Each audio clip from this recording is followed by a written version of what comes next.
Биік ғимараттар мен сәулет өнерінің көз тоймас туындылары, шығыс жауһарлары, заманауи дүниелер мен ұлттық құндылықтардың сабақтастығы. Осы сипаттамалардың барлығы Дубай қаласына лайықты. Әрине, мынадай ертегі қаланың бір күнде пайда болмағандығы анық. Бұл таңғажайып қаланың тарихы мен бүгініне бірге шолу жасап көрелік.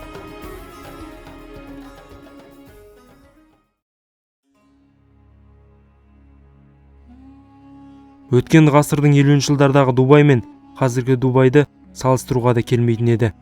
Дубай ешқандай да маңыздылығы жоқ қалалардың бірі болатын. Бұл қалашықта көбіне саудагерлер уақытша тұрақтаған. Кейіннен 20-шы ғасырдың 60-шы жылдары Дубайдан кішігірім мұнай кен орны табылды.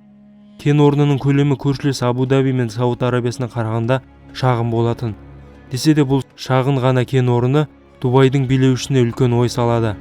Қазіргі заманауи Дубайдың негізін салған адам ол Шейх Рашид. Ол бизнесмен болатын. Сондықтан Шейх Рашид экономикаға үлкен мән берді. Дубайдың барлығынан ерекшелігі де осында. Экономикаға үлкен мән беру. Шейх Рашид қаланы модернизациялаудан бастайды. Жаңа жолдар мен ғимараттар салынады. Ал жағалауда жаңа айлақ пайда болды. Ашылу кезінде бұл әлемдегі ең үлкен порт болатын. Осылайша Дубай алғаш рет Гиннестің рекордтар кітабына енеді. 70-ші жылдардың басында Дубай көршілес 6 әмірліктермен бірігіп, Біріккен Араб Әмірлігі деген мемлекеттің негізін салды. Әмірліктердің арасында Абу-Даби ғана ең үлкен мұнай қорына ие болды. Бұған қарамастан Дубайдың Абу-Дабиден қалғысы келмеді. 70-ші жылдардағы эмигранттардың ағыны Дубайды шағын қалашықтан үлкен қалаға айналдырды. Алғашқы экспатрианттар немесе экспаттар негізінен Оңтүстік Азиядан, көршілес елдерден, Иран мен Ирактан көптеп келе бастады. Оның себебі сол кездегі Дубайда сауда жүргізу өте ыңғайлы болатын. Оның үстінде салық мүлдем болмады. Бүгінде Дубай Біріккен Араб Әмірлігінің ең танымал қаласы. Осы жағынан Абу-Дабида асып кеткені анық. Туристік бағытты ұстанған Дубай осы салада үлкен жетістіктерге жетті. Дубайдағы сізді таңғалдыратын дүние ол әрине архитектура. Осы ел жайлы білуіңіз керек тағы бір нәрсе, ол климаттың өте ыстықтығы. Ыстық болғандығы соншалық, қоғамдық көлік тұрақтары кондиционерлермен жабдықталған. Жаздағы орташа температура 40 градус, ал қыста 20 градус нөлден жоғары. Дубай сізді ұшақтан түсімен-ақ таңғалдырады. Дубайға келісімен әуежайда бет-әлпет сканерлеуінен өтесіз. Бұл супер заманауи қауіпсіздік технологиясы. Сіздің бұрын Дубайға келіп-келмегеніңізді, қандай да бір заң бұзушылықтарыңыз бар екендігін анықтайды. Егерде Дубайға барып жатсаңыз, бұл тексеріске түсіністікпен қараңыз. Себебі елдің қатал миграциондық саясатының арқасында қалада бірде-бір заңсыз келуші жоқ. Дубайдағы халық саны 2 миллионнан жоғары. Олардың ішінде әртүрлі ұлттар мен дін өкілдері бар. Дубай керемет заманауи қала. Бұл қалада алып ғимараттар мен мешіттер, қымбат көліктер, зуылдаған супер жылдам автобандар бірігіп келіп, заманауи Дубайды бір организмге айналдырған. Әуел бастан-ақ Дубай сәнді әрі әдемі қала ретінде жоспарланған. Әлемдегі ең мықты деген сәулетшілер өздерінің идеяларын осы қалада жүзеге асырды. Дүние жүзіндегі жалғыз 7 жұлдызды қонақүй Бурдж Аль-Араб өзінің геометриясымен көрген жанды таңғалдырады. Ол Дубайдың туризм символына айналған. Жағажайдағы демалыс үшін ең қолайлы жер ол Джумейра ауданы. Ол жерде әртүрлі қонақ үйлер мен аттракциондар, зообақтар мен автопарктер орналасқан. Wild Valley аквапаркінде көптеген аттракциондар орналасқан. Кез келген жастағы келуші бұл жерде уақытын жақсы өткізе алады. Мысалға, Брикерс Бей толқынды бассейнінде серферлерге жақсы жағдай жасалған. Қонақ үйдің айналасында желкенді кеме клубтары өте көп. Ал гольфсүйер қауым болса, гольф клубтарына бара алады.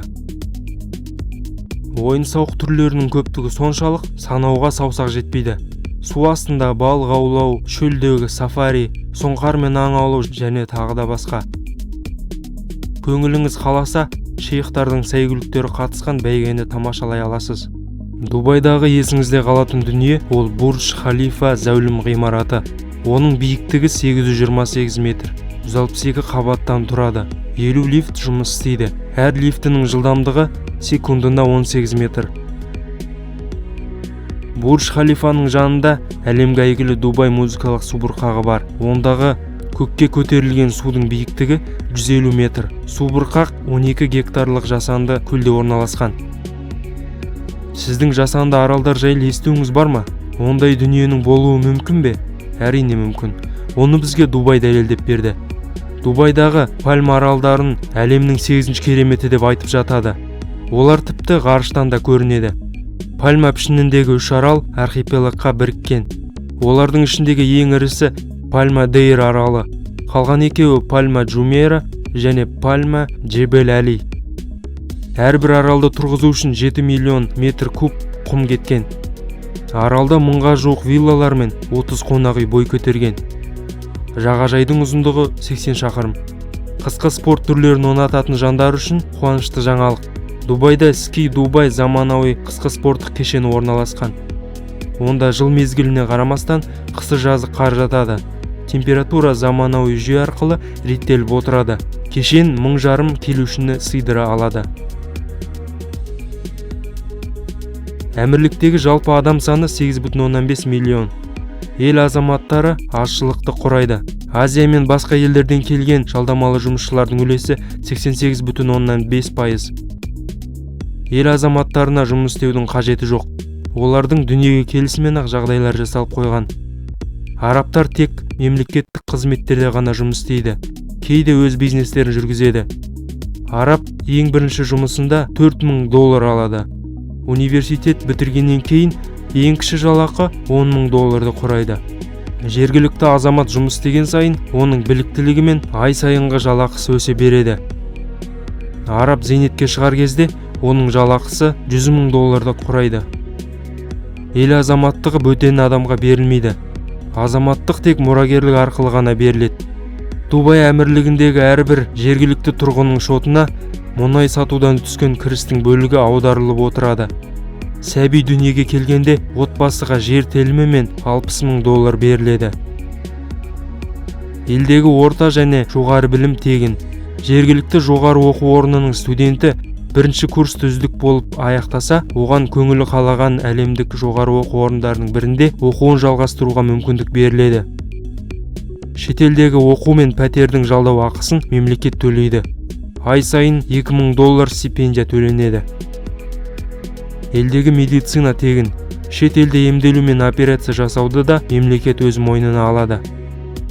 Араб 21 жасқа толғаннан кейін оған жер телімі мен үй салу үшін қаражат бөлінеді. Алғаш некелесіп жатқан азаматтарға қарыз беріледі.